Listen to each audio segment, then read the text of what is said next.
My name is Carla Naumburg. I'm a clinical social worker and a writer and a mother of 2 young kids.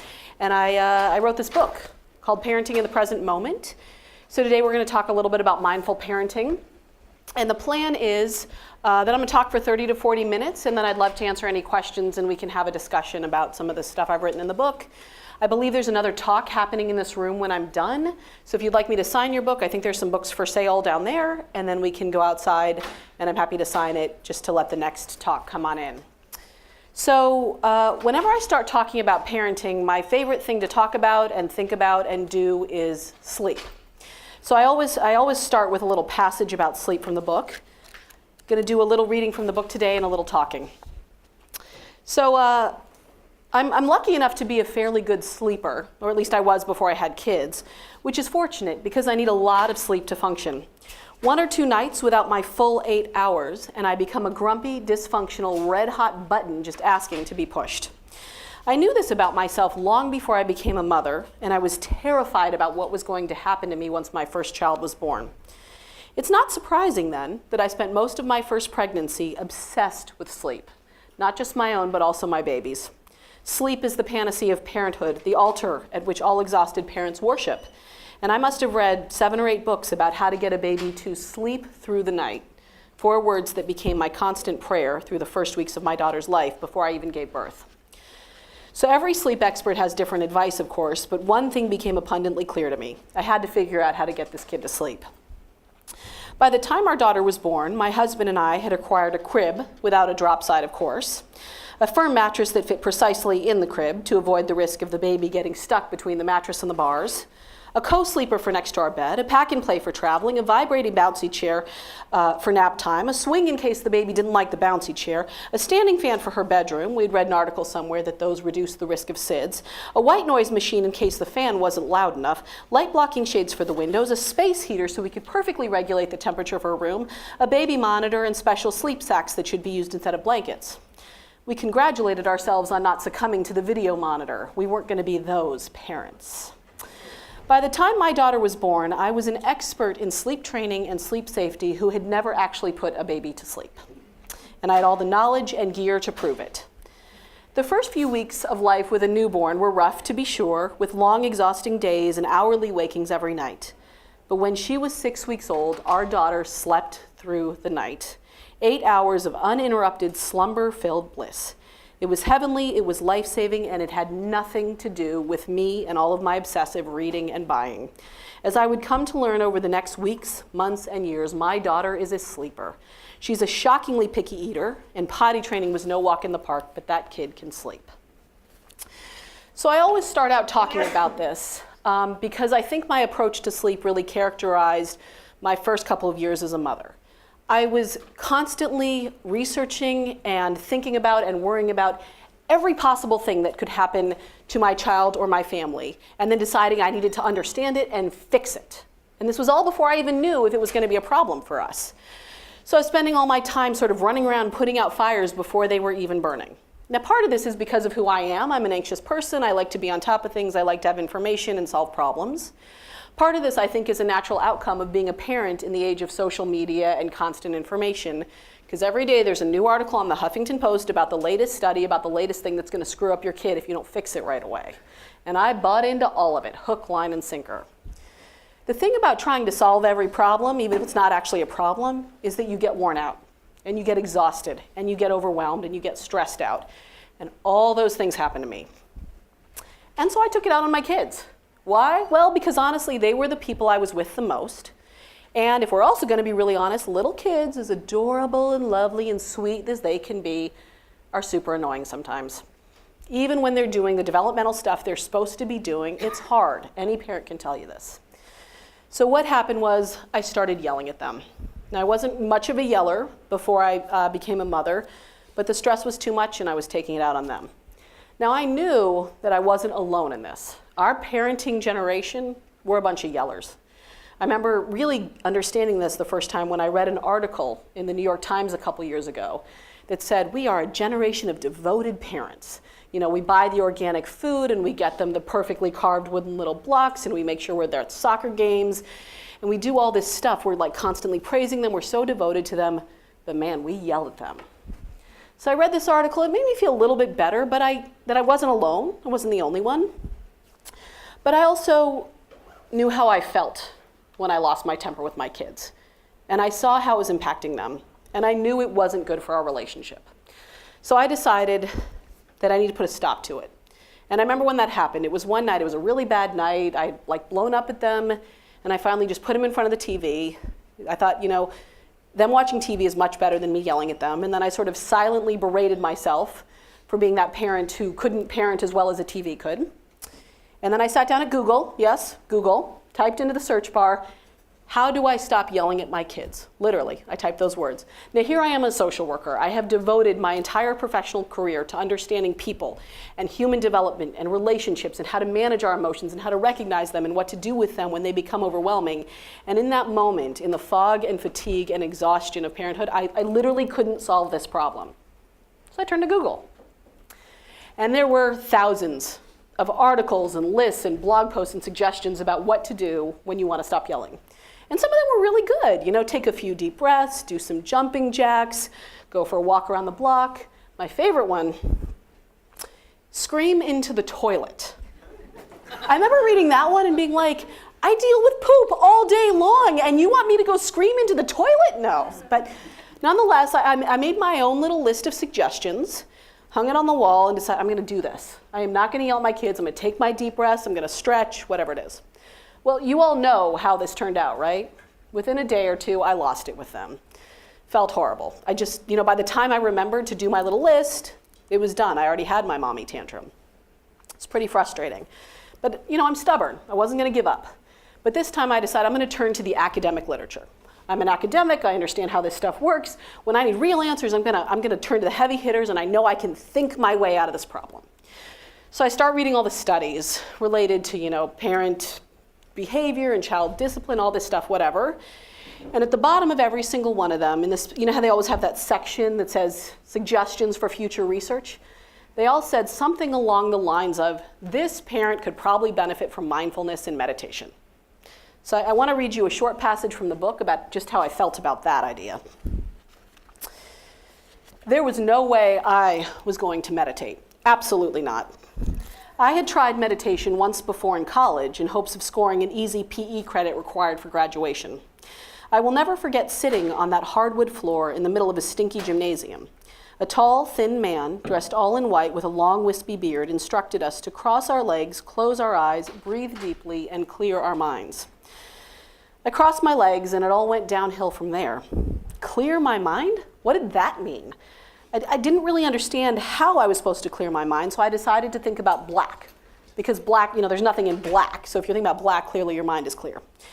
But then I thought about it. I visualized black, but then I thought, well, black isn't really my favorite color. I like blue a lot better. But I can't decide if I like turquoise or sapphire. And the next thing I knew, my mind was anything but clear. And then within minutes, all I could think about was how much my butt hurt and my nose itched. So in my mind, meditation was for hippies who didn't have their shit together. And mindfulness was just a fancy word for reformed hippies who barely had their shit together. I was happy to spend an hour each week in the confines of a therapy office, but meditation was an entirely different proposition. It was just one step away from shaving my head and handing out flowers at the airport. I was a type A, take control, get things done kind of girl, and there was no way I was going to spend my precious parenting time chanting and lighting incense sticks. So as you can tell, I had a lot of judgments and misconceptions about mindfulness and meditation, and I was just not educated. I had no idea. But the thing is, it wasn't getting better. I didn't know how to change the problem. I didn't know what to do, and these ideas kept sort of popping up in my life. People were suggesting them to me, and finally I thought, all right, I'm going to figure out what this is all about. So I signed up for an 8-week mindfulness-based stress reduction course, also called MBSR. I'm sure many of you have heard of it. This is a curriculum that was originally developed by John Kabat-Zinn in the late 1970s. He was working at the University of Massachusetts out in Worcester, Mass. And it's an exploration of mindfulness and meditation and basic yoga. And when John Kabat-Zinn created this, he did two really brilliant things. He's really a pioneer in bringing all of these practices and all this wisdom to the West. The first thing he did was he really stripped it of any religious or spiritual background language. He took all that stuff out because he understood that a lot of folks in the West would really struggle with that stuff because he was coming from a Buddhist background, and he took all that language out. The practices were very similar, though. The next thing he did was he started gathering data. So when every new group of folks would come in the beginning, most of them were struggling with chronic pain, and he was using mindfulness and meditation to help them deal with this. He would gather some data. He'd take some baseline surveys of how they were doing, how their pain was, and then they'd go through this 8-week course, and then he'd get some more data. And over time, he really amassed an amazing body of information about how effective mindfulness and meditation can be. And so now when you go on the Huffington Post and you see an article that says, mindfulness cures psoriasis, it's because they put a bunch of people through an 8-week MBSR course and got some data. So I started going to these classes, and what I found is that everything I had thought I knew about mindfulness and meditation was completely wrong. It is actually an incredibly pragmatic and clear and useful and skillful way to approach life and parenting. And so I want to read you, well, first I want to talk to you about what my experience was. And what I noticed is that when I was meditating, which I started doing at home, much to my own surprise, I was a lot less reactive with my kids. I would get less angry with them. I would get less frustrated. I was more patient. I felt less of a need to micromanage everything they were doing. And I didn't really understand that connection at first, but I saw that it was happening. And that red hot glowing button I sort of mentioned at the beginning of the sleep, if I was like this glowing button that was really super sensitive and bright and red and angry all the time, when I was meditating, that button got a little smaller and a little less sensitive. It wasn't that it went away completely, but I was a lot calmer. And I remember the first time I really noticed a difference, and I want to read that to you here. So I still remember the first time I attempted to practice mindfulness in response to my own yelling.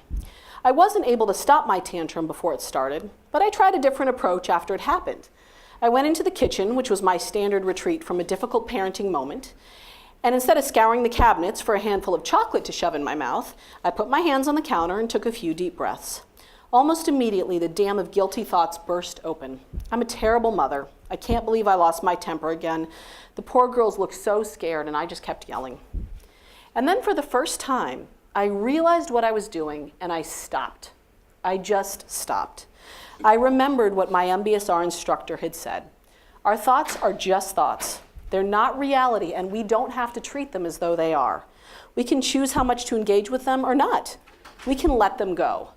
The idea that my thoughts were nothing more than cars I could either choose to get into and cruise around in for a while, or rides I could pass up on was a revolutionary perspective for me.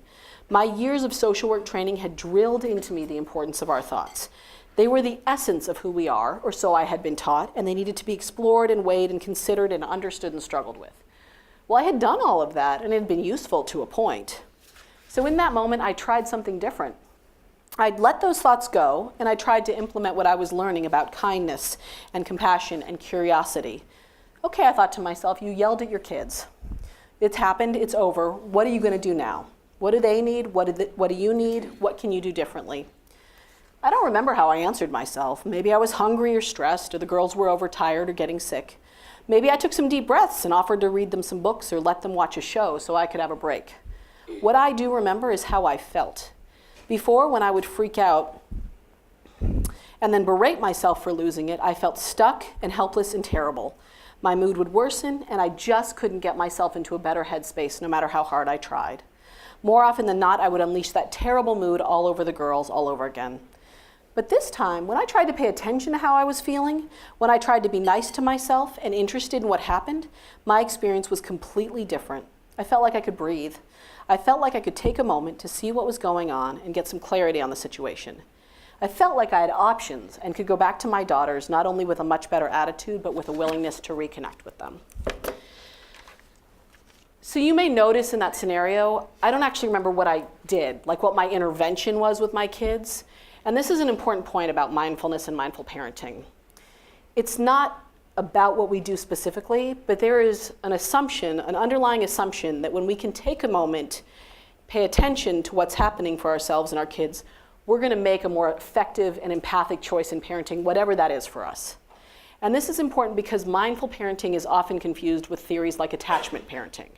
And attachment parenting is a specific parenting theory that talks a lot about how and where your child should sleep and how you carry them and how you feed them. That's not what I'm talking about today. I'm talking about sort of the headspace that we're in and how changing that perspective can positively impact the way we interact with our children. So I've thrown around this word mindfulness a lot, and I want to take a minute to actually define it. And there's a definition I really like, which is sort of a hybrid of John Kabat-Zinn's work and Amy Salzman's work. Dr. Amy Salzman is a physician and a teacher, and she's right around the corner in Palo Alto.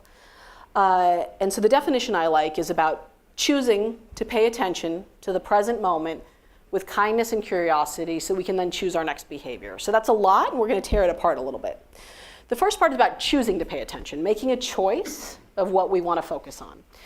Because most of us, I would argue, spend most of our day following our attention around. It sort of gets dragged from place to place by our smartphone that's glowing or buzzing, or by a kid that's screaming, or by a dinner that's burning, or an urgent email that's coming in, and all of a sudden we have to attend to this, and then we have to attend to that. And it's not often enough that we say, this is what I'm going to focus on right now, making an intentional choice to direct our attention. So choice is really important. The next piece is about paying attention.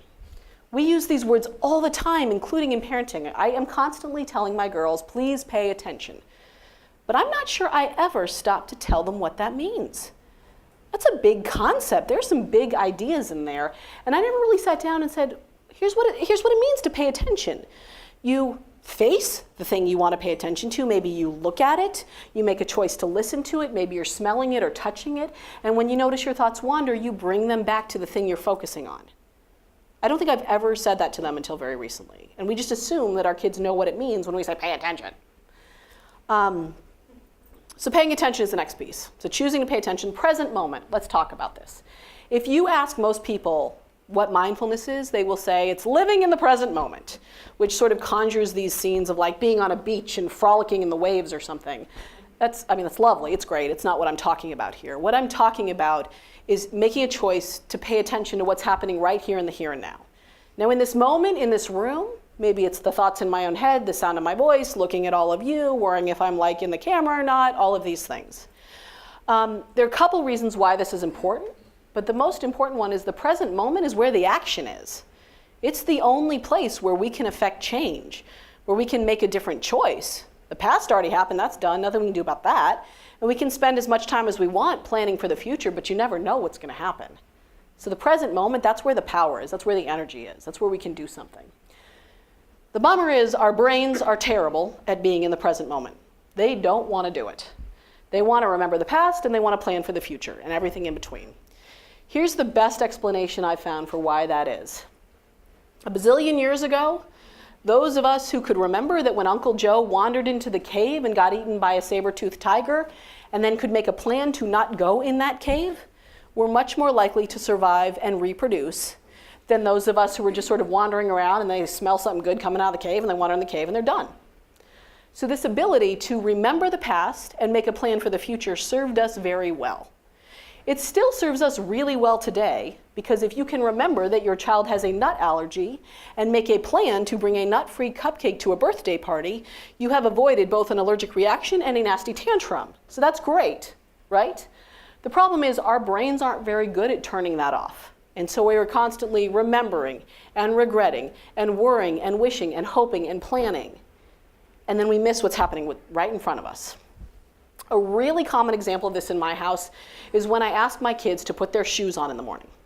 Any of you who have children with feet who wear shoes on a regular basis will know that this is no simple thing, right? It's so easy. It never happens that way. So I will say to my kids, please go put your shoes on. And then I go in the kitchen and I'm like finishing up their lunches, getting us out the door. And then about half the time I yell around the corner, put your shoes on! Now, I have not bothered to peek around the corner to see if they are putting their shoes on. We live in a tiny house. It's not like I have to walk over to the other wing. I literally have to go like that. But I don't do it because I'm like already decided based on past experience and my worries about the future, they're clearly not putting their shoes on. But the thing is, about half the time, they actually are. And so what happens is then they yell at me, we are putting our shoes on. And then I yell back at them, don't yell at me! And yes, the irony of yelling at my kids not to yell at me is not lost on me, but this is where we are sometimes. And so in that moment, if I had literally taken 2 seconds to come back to the present moment, to look at my children, we could have avoided not only a really unpleasant interaction, but also avoided this dynamic where they know mom's going to yell at them again, so they don't have to listen to me the first time, right?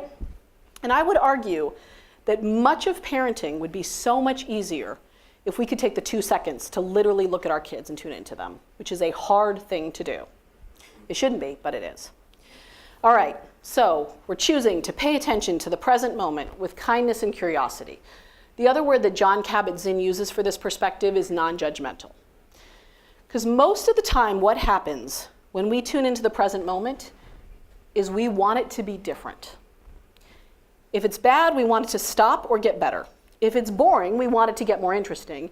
And if it's good, we want it to last longer. This is what we do. It is so rare that we say, oh, this is great. I'm good. I'm just good. Because then all of a sudden I'm like, actually, I'm a little cold. It's a little cold in here. And I don't know, the seats are kind of distracting because there's no pattern to the red and blue. That really bothers. You know, the mind just goes on and on and on. People don't like being alone in their thoughts. There was actually a recent study in Massachusetts, I believe it was out of Massachusetts, maybe somewhere else, where they gave people a choice. They could either sit alone with their thoughts, or they could give themselves a painful shock. Most of the time, people wanted to shock themselves then instead of being alone with their thoughts, because we don't like our thoughts. We want them to change. We want them to be different. It's so challenging for us to approach them with kindness and curiosity. And so an example of how this really comes into play with parenting is when I am trying to teach my daughter to ride a bike. I have decided that my kids have to be able to ride a bike if they have any chance at being happy and successful in life. Because clearly, if you can't ride a bike, I might as well give up on parenting. There's just no point.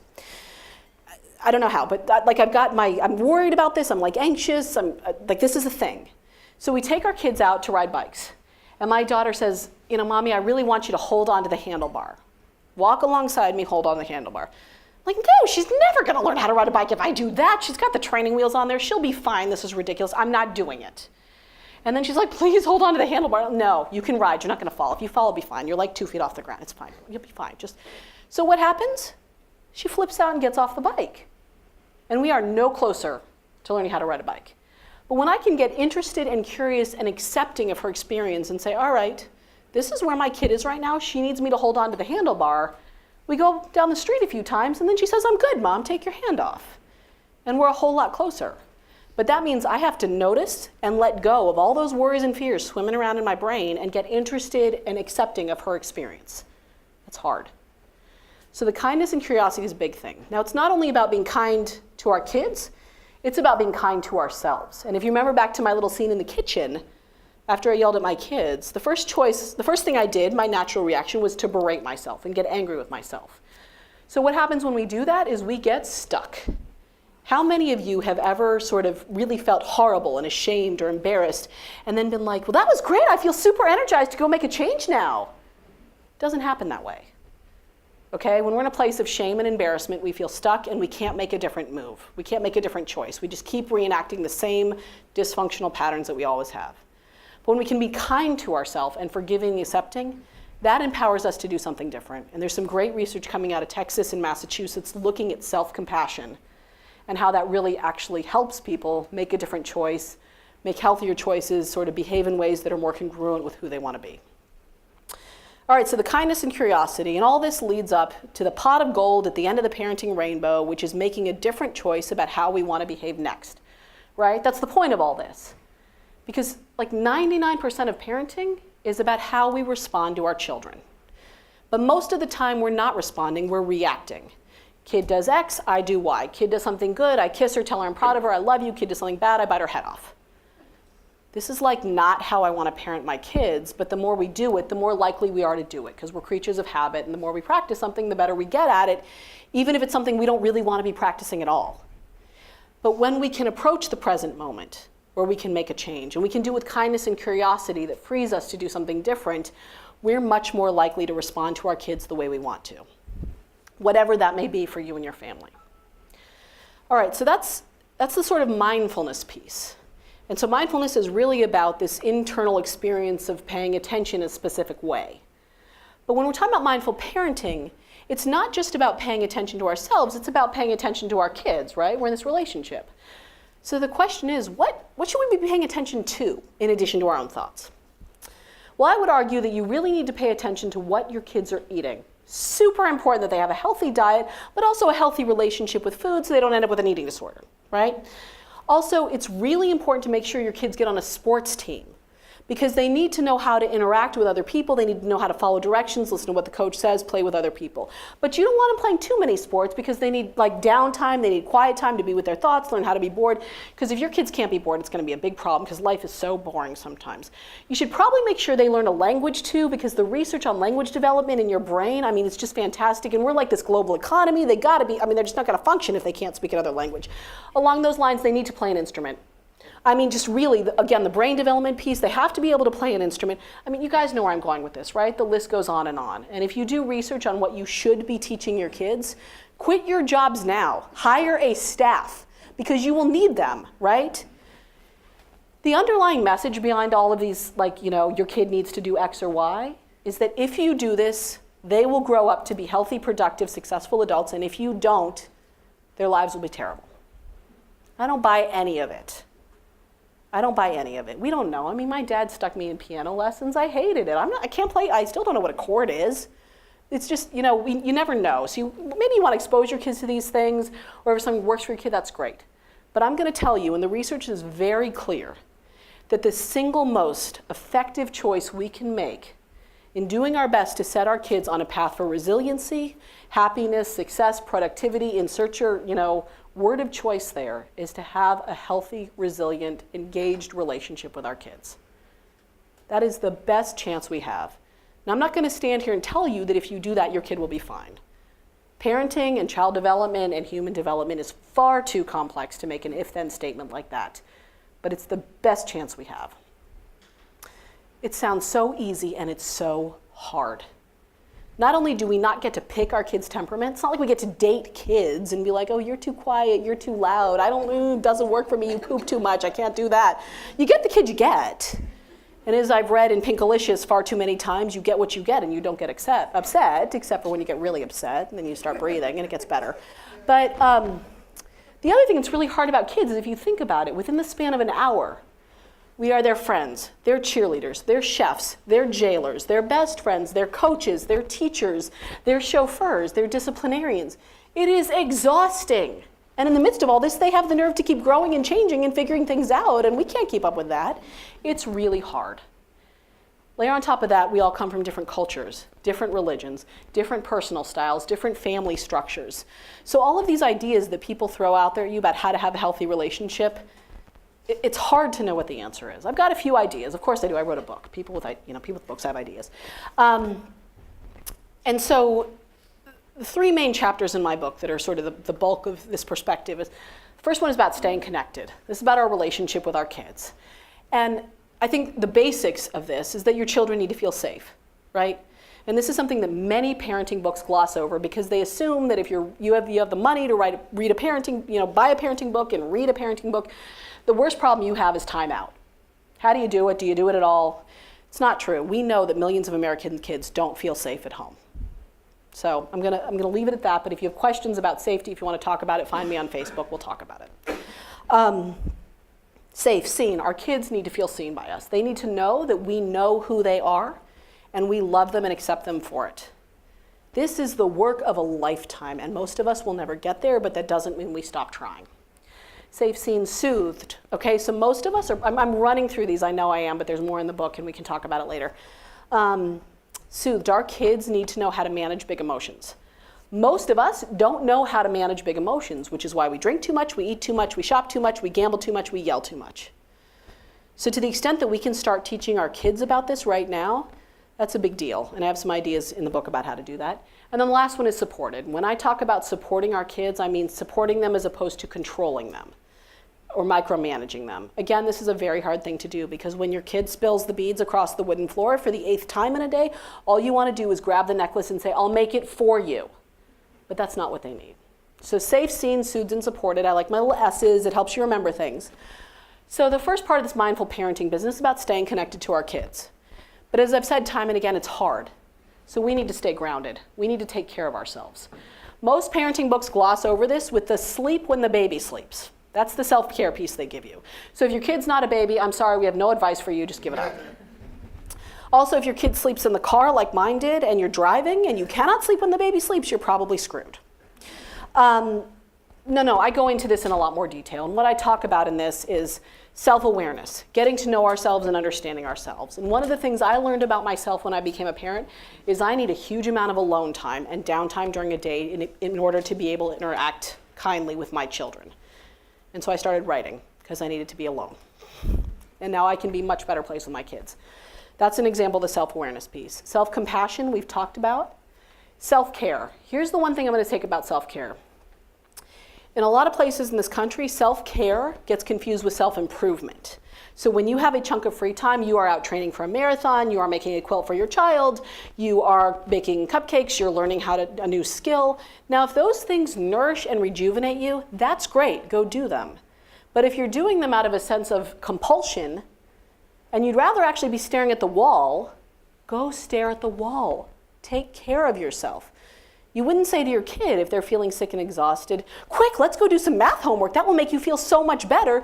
You'd say, why don't you lay on the couch and I'll bring you a blanket and your favorite toy and I'll read you a story.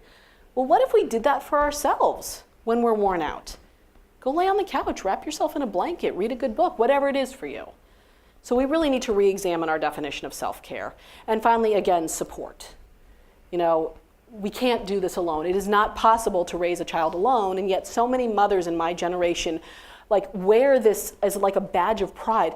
Oh, my kid was puking all weekend and my husband was out of town, but it's fine, I got it. It's like, no, let your friend bring you some soup, because then they know that when they need that, you're going to do it for them. And one of the things that happens with support is most of us go into parenthood assuming that all the friendships and relationships we had before are going to support us after we become a parent, and it's not necessarily true. Relationships change, and then all of a sudden, sort of the people in your life, it's like it's a random coworker, this person on your street, maybe it's like the pediatrician you happen to get assigned to at the practice, and we just run with it because we're too tired and overwhelmed to make a change. But we need to take a conscious choice and think about, are the people in my life who are supporting me actually supporting me? And do I need to find a parenting support group? Do I need to seek out some new friendships? What do I need to do? All right, so if staying connected with our kids and staying grounded are like two sides of a scale that we're constantly trying to get balanced, but it never quite works. Staying present, which is my last big chapter, is the solid ground that keeps that scale upright, okay? This is the mindfulness piece. It is crucial to all of this. None of it works without the mindfulness. Because let's say you decide you're going to take your kids to the aquarium for the day, you're going to have this great day, you're going to connect with them, and then you spend the whole time stressing about a fight you had with your partner, how you're going to pay the rent this month. You're going to come out of it and your kids aren't going to feel any more connected to you. You're not going to feel any more connected to them. You're just going to be stressed out. So don't even waste the money on the aquarium in the first place. Just stay home and stress out there. It's a lot cheaper. And same thing with your staying grounded, your self-care. In my town, everybody goes to get pedicures. This is the thing you do. I finally discovered after 5 pedicures that I don't like strangers touching my feet. And I was like, oh, maybe I might do that. But I would go to these pedicures and I'd be on my phone, making my to-do list for all the things I was going to get done as soon as the pedicure was over. And then I'd be like, oh, the birthday party, what are we going to do about that? And I haven't really planned summer camp and all of these things. And then I'd come out of there as wired and wound up as when I went in. I didn't feel any better. And then I had the stranger touching my feet. It was like a total waste of time. So when you can be in the present moment, even if it's for 2 minutes several times a day, it's going to relax you, help you feel more calm, soothe, control on top of things. Now, here's the hard part about mindfulness. I can't give you a pill for this. There's no perfect secret trick, do this and it'll be done. You'll be this mindful, awesome person. And mindfulness is actually very easy to do. It's very hard to remember to do. So the trick with staying present is to try to create a structure in your life that's going to make it easier for you to remember to do this. Which is why when you go away on a meditation retreat, it's this beautiful building, and it's very uncluttered and clean, and there's the Buddha smiling at you, and there's the tree. There's always a field. They always find a beautiful field to stare at, because they know that you're going to have an easier, better time at this retreat if you're not staring at a pile of dirty laundry the whole time. So, but most of us can't go away on retreat all the time. This is not a possibility. So what can we do in our lives? We can slow down. And there's no trick to slowing down. You just have to decide it's something you want to do and see if you can add in 5 minutes here or 5 minutes there, or decide it doesn't really, you're not going to fight with your kid over their clothes because it's not worth the time. And if they really want to wear pajamas to school, they're going to wear pajamas to school, whatever it is. But are there ways that you can slow down? Because one of the things I've noticed about myself as a parent is I just start hurrying even when we're not in a rush. It's like, come on, let's go, let's go, let's go, let's go. And we have plenty of time. Why am I doing that? I have no idea. And then I have to be like, slow down. Simplifying your life makes it much easier to slow down and be mindful. And the best example I have is sippy cups. These are going to be the death of me. For a long time, we had like 8 different types of sippy cups. And of course, my girls are like, I want the Lalaloopsy, I want the Hello Kitty. And the Lalaloopsy takes a straw, and the Hello Kitty needs a valve. And I'm like, freaking out, because I can't find the right top for the right cup. And then one day, it took me like 3 years to get to this stroke of brilliance. I was like, no. We're going to have one kind of sippy cup with one kind of top, and you get what you get. And then my girls know it's Hello Kitty or nothing. That's not so bad. She's cute. So, like, all of a sudden, that whole piece of stress wasn't there. It's like, so simplifying is a great idea. Savoring. This is a big word in the mindfulness world. Like, what does this mean? It means being fully in the moment with all of our senses and truly appreciating it.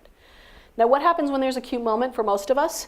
We pull out our phones because we got to take a picture of it because it's so cute. We got to capture it. And then you look at it, the colors aren't quite right. Okay, I'm going to put it on Instagram. I'm going to put a filter on it because that's going to look really good. And then it's like you send it over to Facebook, and then you're on Facebook, and oh my gosh, my friend had a baby. That's adorable. And then you're like clicking through, and it's like the dancing cats, and I'm a sucker for dancing cats. I have to watch that video, and I have totally missed the moment. It is gone because I had to take a picture of it. And so, when I think about savoring, I think about taking a picture with my mind. And the idea, the memory I have of this is one morning, I'm sitting there drinking my coffee, I look over at my kids, and they're playing with stickers on the couch. And my first thought was like, oh my God, they got stickers on the couch. I'm gonna get the stickers all over the couch. I'm gonna get the stickers off the couch. And then I thought about it for a minute, I was like, it's a shitty IKEA couch. Like, what do I care? We can change the slip cover, it's like $50. But nonetheless, I was like, okay, I'm gonna let them play with the stickers. And then I just sat there, and I was like, I have a hot cup of coffee. The sun is shining in the window. My kids are sharing their stickers. None of the stickers have been torn, so nobody's flipping out. Like there's like a little commercial for a happy family. And I just sat there and noticed it, and it was lovely. And like 3 years later, I remember that moment. And we've had a million of those moments that I don't remember because I rushed through them. That's what savoring is all about. All right, so we have slowing down, simplifying, savoring, and my favorite, this is my S word, I'm sure somebody else came up with it, but I did too, single tasking. So we are like a nation of multitaskers. How many job descriptions have we all read where it's like multitasking a plus, this is a good thing. Okay, so what we know from the research is we are actually not capable of multitasking. The word they use is task switching now. So what that means is we're doing one thing, and then we're like watching Law & Order, and then I'm cutting the carrots, and so I'm like, what happened to the murdered guy? And then I'm gonna cut the carrots, and then my kid comes in and she's flipping out, so I'm gonna fix that problem, and then I'm gonna cut the carrots, and I'm like so proud of myself because I'm this super productive person who can do all these things, and then I cut my finger, and then the carrots are on the floor, and I never hear the end of the Law & Order episode, and it's not on Netflix, so I can't see it, and my kid's problem never gets resolved. Like it didn't actually work. But I'm awesome at multitasking. No, so we can't do it. What we know is that our brains jump back and forth. We never focus on one thing fully. And then we need a few seconds in between to like readjust to the new thing. So it's super ineffective and it's super inefficient. And it's really not that possible to be mindful when you're multitasking. So trying to do one thing at a time is a great idea. So we have staying connected to our kids, staying grounded, and staying present. Now, whenever I give this talk, the question I always get is, how do I get started? And there are a bunch of different ways, recommendations I have. Because me standing up here and saying to you, just go be mindful, it's cool, just do it, is kind of like saying to your kid, just go out on that soccer field during that championship game, kick the winning goal when you have never practiced a day in your life. And that's what I did to myself that day when I sat down and Googled, how do I stop yelling? Trying to be mindful when your kid is exploding right in front of you, making a serious behavioral change in your own experience during a time of crisis is not possible if you haven't been practicing all along. So the trick with mindfulness is you got to start when it's easy. Because as Karen Mazin Miller, who is an amazing a Zen Buddhist priest and a mindfulness teacher and a mother says, life is suffering enough. Like, don't make it worse with your mindfulness practice. I'm paraphrasing her. And so start when it's easy. So what I like to do, there are two different things. One is my informal mindfulness practice. I pick a couple times during the day when I'm doing something I enjoy that I know I'm going to be doing every day, and I make a point to pay attention to it. So this is when I'm in the shower, because what happens when I'm in the shower is I get to the end of the shower, my hair is wet, I have no idea if I washed it. Not a clue. So I've started paying attention. And what I find is that taking a shower is like this awesome experience. I have hot water. That's a great thing. And I can get clean and not stink. This is also a very great thing. So I pay attention to my shower, and then I pay attention to reading to my kids. We do it every night because the mind is an amazing, amazing thing. I could sit there next to my kids, read an entire storybook to them, get to the end of it, and I have no idea what happened. Not a clue. How my mind can read the words, say them out loud, and not hear a single one of them is beyond me, but it does. It happens all the time.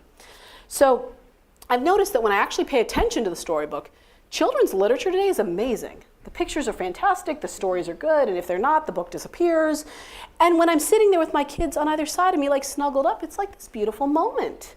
And we all feel a little calmer and a little more connected and a little happier at the end. So if you can find a couple of practices every day, that's something you're going to do every day that you enjoy, pay attention to it. Within about 30 seconds, your mind is going to wander. And when you notice your mind wandering, that's what Sharon Salzberg calls the magic moment. Because it's the moment you can choose to do something different. You choose to let go of that thought, whatever it is, come back to your experience. The other one is formal meditation. So if informal mindfulness, the paying attention to the shower is like walking up the stairs to get a little more exercise or parking on the other side of the parking lot, formal meditation is like going to the gym, right? We're practicing paying attention. We're practicing being bored and being okay with it. Because guess what? Parenting is boring a lot. For any of you who've ever played Chutes and Ladders, boring, right? So we're practicing getting bored and being okay with it. We're practicing noticing big emotions come across us and being okay with those, letting them go. We're practicing not getting hijacked by our own thoughts. So there are 4 traditional ways you can do this: standing up, sitting down, laying down, or walking. If I lay down to meditate, I fall asleep and I miss pickup. Yes, that happened once. I am not hardcore enough to stand up. So I usually sit down, and when I just can't sit still, I walk. And what I do is I find my breath. I notice it. And if you all do this right now, just notice, where do you feel your breath the most? Is it at the tip of your nose? Is it coming in your mouth? Is it your chest? Is it your belly? And then just keep noticing it. You don't have to change it. You don't have to count your breaths or breathe deeply. You just notice. And if you're anything like most of us, within about a breath, your mind will wander. And then you notice your mind wandering, and you come back to your breath. And you do it again and again and again. And what most people say is, I'm a terrible meditator because I can't keep my mind on my breath. It's not about how many breaths you can keep it for. It's about how often you can notice that your mind has wandered and bring it back. When you're lifting weights, you don't expect to stand there for 20 minutes holding weights up in the air. You just keep lifting. And with meditating, you just keep breathing and noticing. And over time, this will make it easier for you to not be such a big red hot button in reaction to your kids. And even if you feel like your meditation session was terrible, hang in there. See what happens in the heat of the moment. It makes a difference. So those are my thoughts on mindfulness and mindful parenting. It looks like we have a few minutes for questions, which I would be happy to answer. And thank you all for your time and your attention.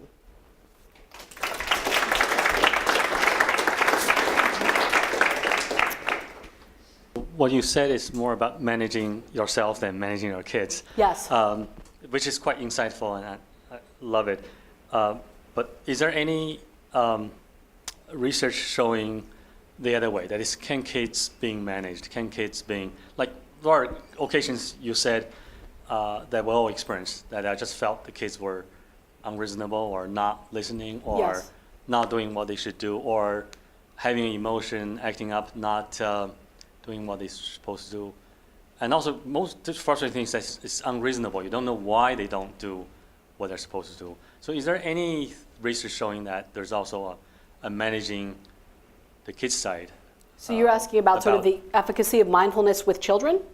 Is that kind of what we're looking at? Not whatever methodology, but meaning essentially training the kids or educating the kids to be more cooperative.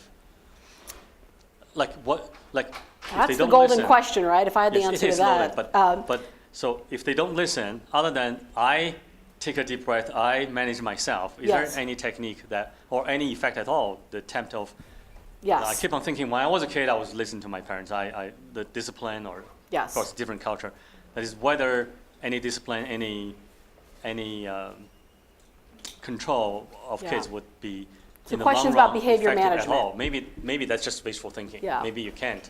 No, I Maybe think, it's all about I think there's yourself. some ideas. First of all, I don't want us to underestimate the power of managing ourselves. And they did a really interesting study with some folks where they took some parents who identified their children as having behavioral problems, whatever that is. And they put the parents through the 8-week MBSR course. This is not a parenting course. They did not talk about parenting. They taught the parents to meditate, practice mindfulness. And what they found coming back a year later is that those parents who stuck with it reported that their kids' behavior was significantly improved. So let's not underestimate that. Having said that, behavior management is a huge question. And there are as many experts with opinions as there are children with problems. Or children who are normal and don't have problems and still, there's a whole range. And what I would say is, this is not going to be the answer you want to hear. It depends on your family. It depends on your child. It depends on who the parents are, who the teachers are, whoever's involved, and what works and what you're comfortable with. Some people are comfortable with timeouts, and that's effective, and some people just aren't. Some people are comfortable with redirection, and some people feel like that's not stern enough. I mean, it's just, there's a range of options, so I think that's sort of a bigger question. But there are certainly a lot of people with a lot of opinions about that one. But thank you. As a prospective parent, what would be the things that you think, other than preparing and practicing mindfulness Yes. and looking into things like your books, your talks, all this kind of stuff, Yeah. are there any other avenues that are less specific to mindfulness that you'd recommend looking into? Getting ready to have a kid. Yes. I would suggest you spend time with people who have children. I think, and the thing is, that's not really what you actually want to do when you're getting ready to have a kid, because you want to go out and live this child-free life, which you should also do. I would suggest you spend a lot of time trying to let go of the illusion of control, which is so hard to say. I mean, so easy to say and so hard to do. Here's the tricky thing. Looking back, I'm like, I wish I had known this. I wish somebody had told me all of these things about how I would feel and what I need to be doing, and the fact that kids will projectile vomit everywhere all the time. I wish somebody had said to me, you need to prepare yourself to manage a lot of vomit. And the thing is, I'm sure they did. I'm sure they did. And I said, oh, yeah, I'm good. I got little brothers and sisters. I've got cousins. I am good. I'm good with this.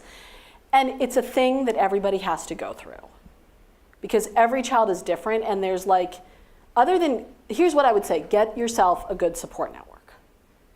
Find the people who are going to stick by you. And it's a little hard to know, because you never know how people are going to react when they become a grandparent or an aunt and uncle, or when their best friend has a kid and they don't have a kid yet. You never really know.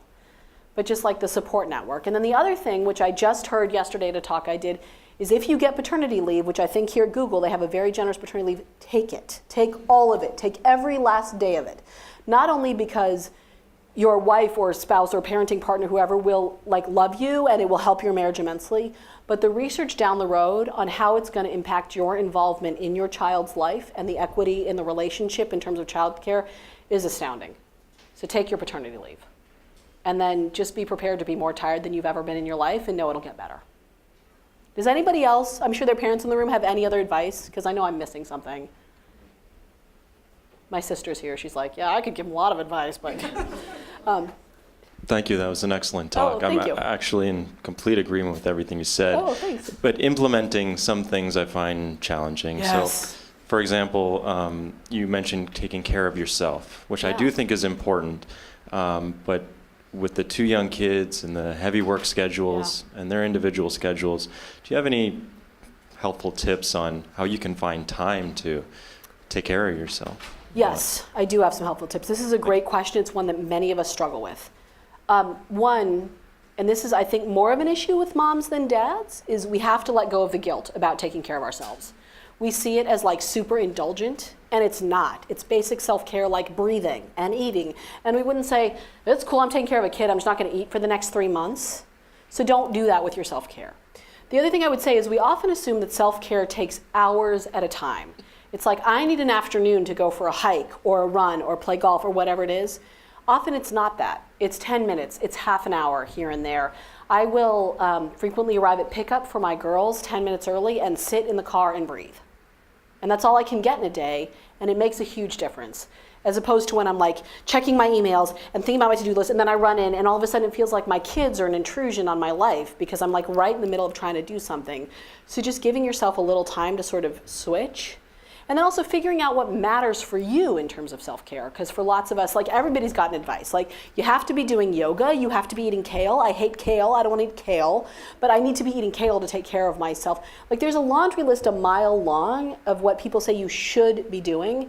And figuring out what actually works for you is important. So for me, it's sleep and really long walks alone, which I have to make time for. And I know I'm not as productive in my professional life because I go for a 45-minute long walk most days of the week. I'm lucky to have the flexibility, but I know I'm also less crazy with my kids.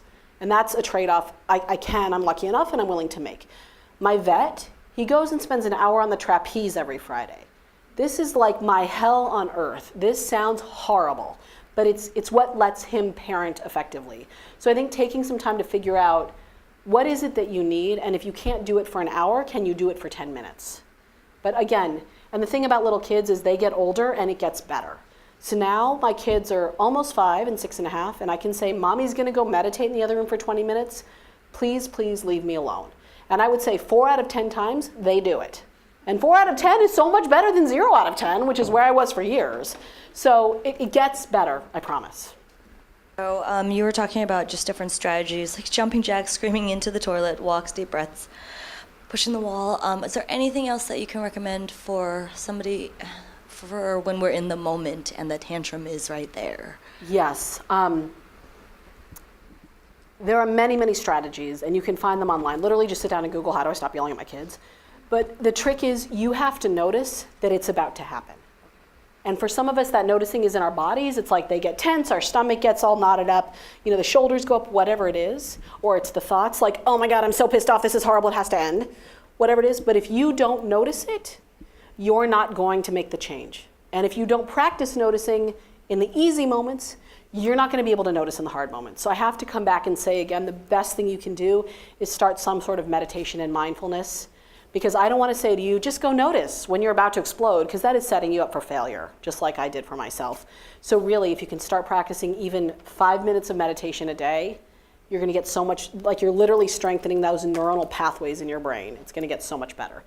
Any advice on teaching children mindfulness or Yes. doing mindfulness activities together with them? It's fabulous. Advice on teaching children mindfulness. I have a book coming out about this at the end of December. Thank you so much for that. It's called Ready, Set, Breathe. It's going to be published by New Harbinger. And what I would say is the first step to teaching kids mindfulness is to practice it yourself and talk to them about it. They will get curious. There are also many excellent picture books for kids. So if you go on Amazon and just Google mindfulness, meditation, picture book, kids, whatever it is, you will find great books that will start to introduce the concept to kids. So those are where I would start. But find me on Facebook, shoot me an email, and I can send you some more stuff. Thank you so much. Thank you.